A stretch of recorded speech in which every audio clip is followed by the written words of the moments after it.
எப்படி மேம் தோணுது? அது ஒரு 10 வயது குழந்தை தானே, எப்படி இது தொடர்ந்து நடந்துகிட்டே இருக்கு? யாரையுமே நம்ப முடியாத ஒரு மனநிலைமை உண்டு பண்ணும்.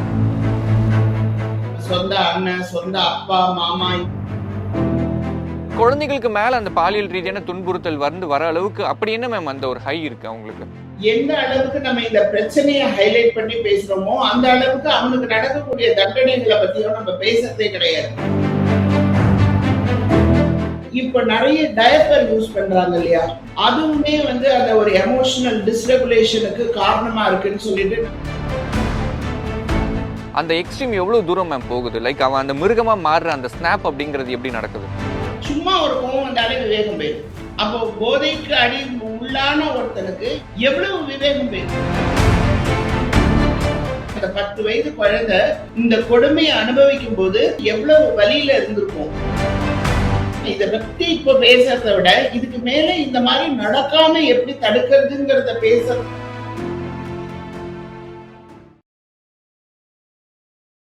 தினமலர் நேயர்களுக்கு வணக்கம். இன்று நம்மோடு மனநல நிபுணர் டாக்டர் லட்சுமி அவர்கள் இருக்காரு. வணக்கம் மேம்.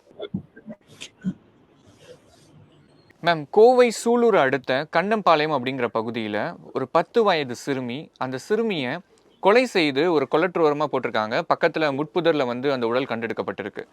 முதல்ல அவங்க வீட்டில் இருக்கவங்க பார்த்து சொன்ன தகவல் என்னன்னா, செக்ஷுவல் அசால்ட் நடந்திருக்கு, முகத்தை உடைச்சிருக்காங்க, இரவு முழுவதும் வைத்து துன்புறுத்தி இருக்காங்க, இப்படி பல விஷயங்களை சொல்லிக்கிட்டு இருக்காங்க. அவங்க சொல்றதை கேட்கும் பொழுதே யாராக இருந்தாலுமே ரொம்ப கஷ்டமான ஒரு விஷயம்தான்.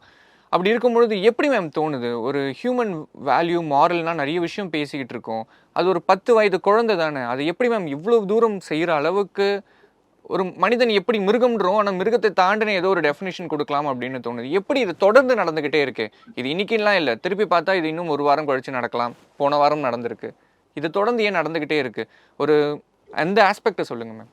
குழந்தைகளை பத்தி சைக்கலாஜிக்கல் ஆஸ்பெக்ட்ல நம்ம பார்க்கும்போது என்னன்னா, நெய்பர்ஹுட்ல இருக்கிற ஒருத்தர் தான் இத பண்ணிருக்காரு அப்படின்றது செய்திகள் நமக்கு சொல்லுது. சோ அப்ப நெய்பர்ஹுட்ல இருக்கிறவங்க கூட அந்த மாதிரியான ஒரு க்ளோஸ் ரிலேஷன்ஷிப் இருக்கு அப்படின்னு சொன்னா, அது ஏன் ஐடென்டிஃபை பண்ணல அந்த பேரண்ட்ஸா? இந்த இந்த ஆள் நம்ம கூட பழகிறது ஃபேக்கா இருக்கு, பொய்யா இருக்கு, இது நிஜமான ஒரு அன்பு இல்ல அப்படிங்கறத ஐடென்டிஃபை பண்ண முடியலையா, இல்ல அந்த அளவுக்கு ஒரு சிறந்த ஒரு கை தேர்ந்த ஒரு ஆக்டிங் நடிப்பு அங்க நடந்திருக்கா அப்படிங்கிறது எனக்கு தெரியல. ஏன்னா நெய்பர்ஹுட் அப்படிங்கும் போது கைண்ட் ஆஃப் ஒரு ட்ரஸ்ட் ஒர்த்ல தான் அந்த குழந்தை மாமா கூப்பிடுறாருன்னு போயிருந்திருக்கலாம்.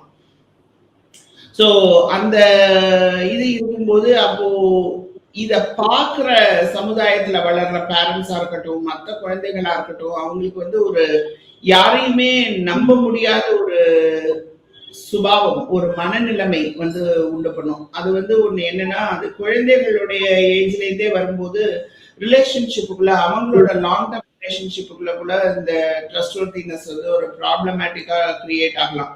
அப்ப யாரையுமே நம்ப முடியல. இது பக்கத்துல இருக்கிறவரா இருக்கட்டும், இல்ல இன்னைக்கு நிறைய நம்ம பாக்குறோம், ஒரு சொந்த அண்ணன், சொந்த அப்பா, மாமா, இவங்கெல்லாம் கூட இந்த மாதிரியான ஒரு செக்ஷுவல் அசால்ட்ல குழந்தைங்களை இது பண்ணும்போது பெண் குழந்தைகளுக்கு அந்த ட்ரஸ்ட் ஒர்த்தினஸ்ன்றதே ஃபார்ம் ஆகாத மாதிரியான ஒரு சூழ்நிலைக்குள்ள தள்ளப்படுறாங்க.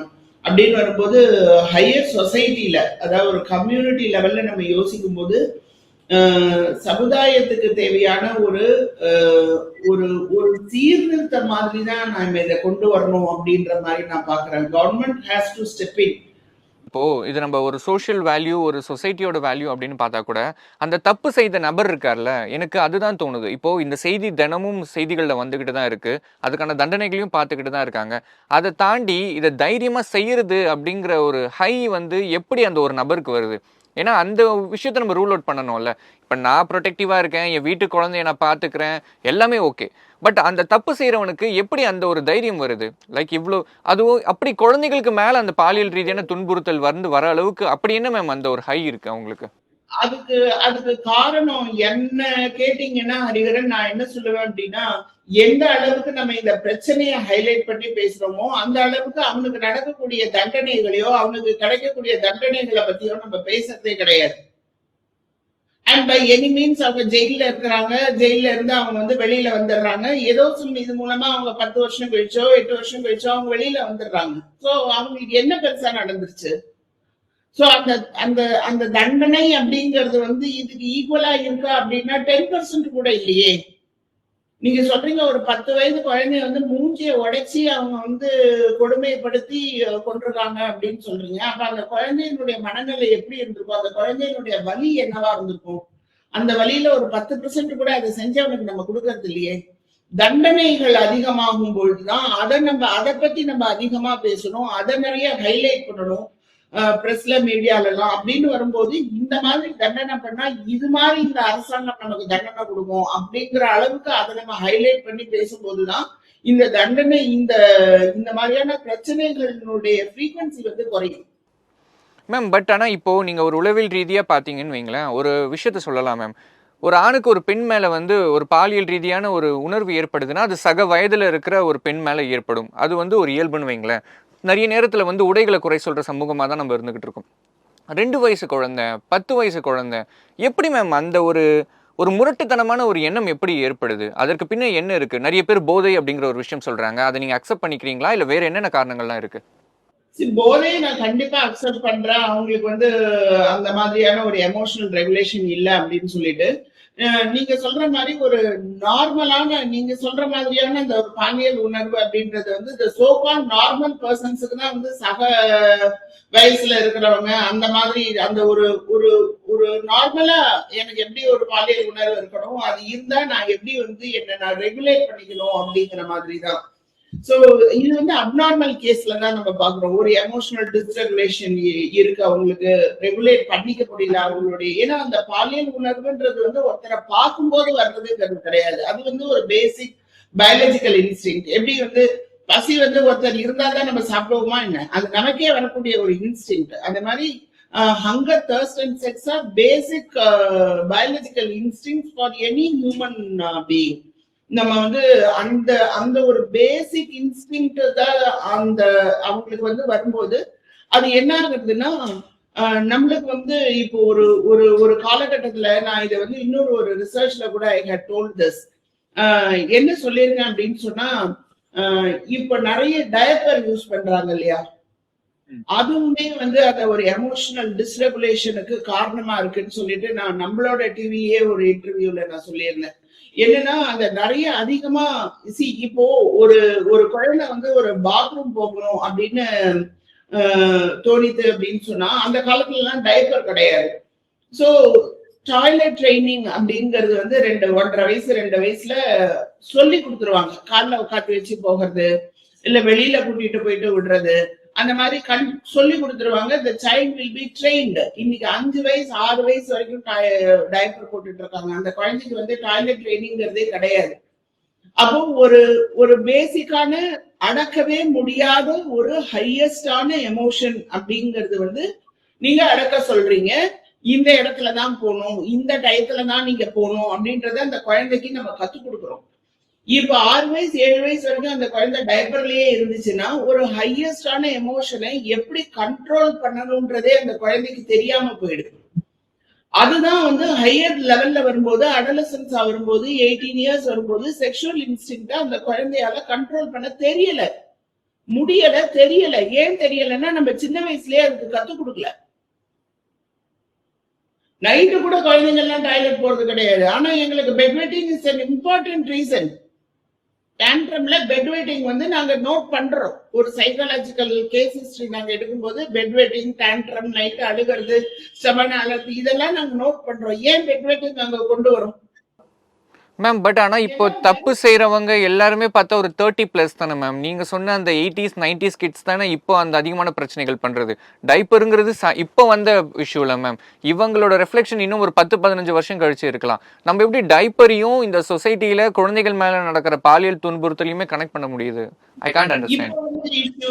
இல்ல ஹரிகரன், டைப்பர்ன்றது லாஸ்ட் ஒரு 5-10 வருட காலமாகவே நம்மளுடைய சமுதாயத்துல நிறையவே எல்லாருமே யூஸ் பண்றாங்க. இன்னைக்கு ஆல்மோஸ்ட் எல்லாருமே ஒரு 50% 60% ஒரு 10 இயர்ஸ்க்கு முன்னால இருந்தாங்கன்னா இன்னைக்கு வந்து ஒரு 90-95% ஆஃப் பேரண்ட்ஸ் வந்து they are using diaper. அது தவிர அடுத்தது போகும்போது எமோஷனல் டிஸ்ரெகுலேஷன்.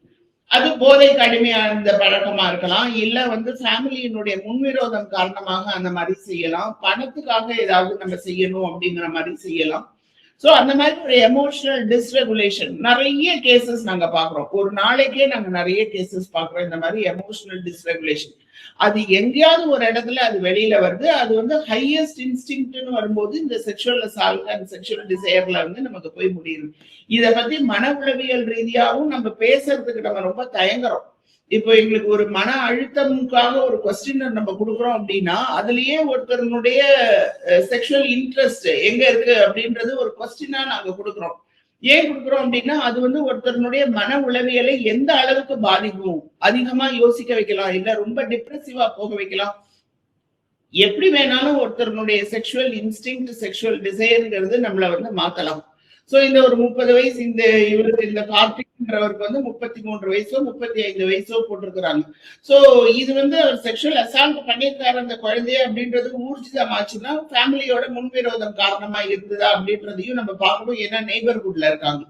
சோ அந்த மாதிரி ஏதாவது இருக்கா அப்படிங்கறதையும் நம்ம வந்து பார்க்கணும். But see once that has happened, இத பத்தி இப்போ பேசுறதை விட இதுக்கு மேல இந்த மாதிரி நடக்காம எப்படி தடுக்கிறதுங்கிறத பேசுறதுதான் நாளைய சமுதாயத்துக்கு நம்ம வந்து ஒரு நல்ல சமுதாயத்தை உண்டு பண்ற மாதிரி இருக்கணும். இது ஏன் நடந்தது, எதுக்கு நடந்தது அப்படிங்கறத பத்தி யோசிக்காம இனிமே நடக்காம இருக்கிறதுக்கு நம்ம என்ன பண்ணணும் அப்படிங்கறத பேசுறதுதான் கரெக்டா இருக்கும்னு நான் நினைக்கிறேன். Okay ma'am. ஒரு சில 3 வருஷங்களுக்கு முன்னாடி, ஒரு 2-3 இயர்ஸ்க்கு முன்னாடி வந்து குழந்தைகள் சம்பந்தமான பான் எல்லாமே இந்தியாவில் பேன் பண்ணாங்க. ஏன்னா அது வந்து நிறைய தவறுகளுக்கு தூண்டுதல் செய்து அப்படின்ட்டு குழந்தைகள் ரீதியான பானை பார்க்கறதும் அதை ஷேர் பண்ணுறதும் தவறு அப்படின்னு கொண்டு வந்தாங்க. இது மாதிரி வேற என்ன இன்னும் வந்து அட்ரஸ் பண்ணப்படாத இஷ்யூஸ் எல்லாமே இந்த சொசைட்டியில் இருக்குன்னு நினைக்கிறீங்க? முக்கியமாக குழந்தைகள் மேலே இந்த பாலியல் துன்புறுத்தல் நடக்கிறதுக்கு நான் கேட்குறது, இந்த குழந்தைகள் சார்ந்த பான் மாதிரி வேற என்னென்ன விஷயங்கள் இருக்கு? இது வந்து குழந்தைகள் மேல மட்டும்தான் பாலியல் துன்புறுத்தல் நடக்கிறதா அப்படின்னு கேட்டா ஃபர்ஸ்ட் இல்ல. எல்லாருக்குமே இதுக்குண்டான ஒரு prone to such assaults. ஓகேவா? இது வந்து வயது காரணம் கிடையாது. நம்ம குழந்தைகளை நம்ம அதிகமா பேசுறோம். ஏன்னா ரொம்ப சிறிய குழந்தைகள் அப்படிங்கும்போது நம்ம அதிகமா பேசுறோம். இது பேசிக்கா இல்ல நம்ம என்ன பண்ணணும் அப்படின்னு சொன்னா, இந்த பானை வந்து இது பண்ணது வந்து it is good, but still it is there. என்னதான் பேன் பண்ணாலும் it is all available and these people know how to take these things available. ரெண்டாவது வந்து தண்டனை அதிகமாகும். தண்டனை எவ்வளவு கொடூரமா இருக்கணும்னா, அந்த ஒரு குழந்தையை இப்போ அந்த வலியை நம்ம இமேஜின் பண்ணுங்க. அந்த குழந்தை, அந்த 10 வயது குழந்தை இந்த கொடுமையை அனுபவிக்கும் போது அந்த குழந்தை எவ்வளவு வலியில இருந்திருக்கும், அதோட மூஞ்சிய உடைக்கும் போது அந்த குழந்தைக்கு எவ்வளவு வலி இருந்திருக்கும்.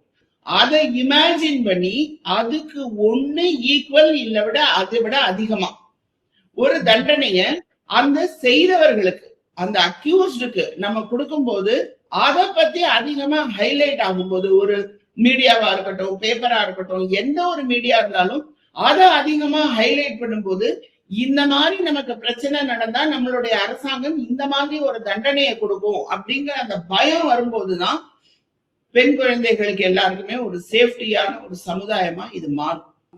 ஓகே. இந்த மாதிரி தவறுகள் செய்கிற பலருமே நம்ம விசாரணையில் என்ன தெரிய வருதுன்னா, அந்த நேரத்தில் அவங்க ஒன்று மது அருந்திருக்காங்க, இல்லை கஞ்சா போன்ற போதை பொருட்களை வந்து பயன்படுத்தியிருக்காங்க.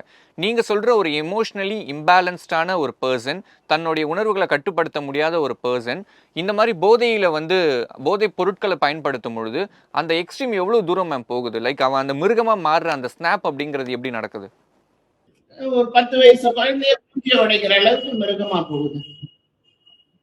ஏன்னா மனிதனும் மிருகமும் ரெண்டும் நம்மளுக்குள்ளதானே இருக்கும். Positivity and negativity both are within us only, right?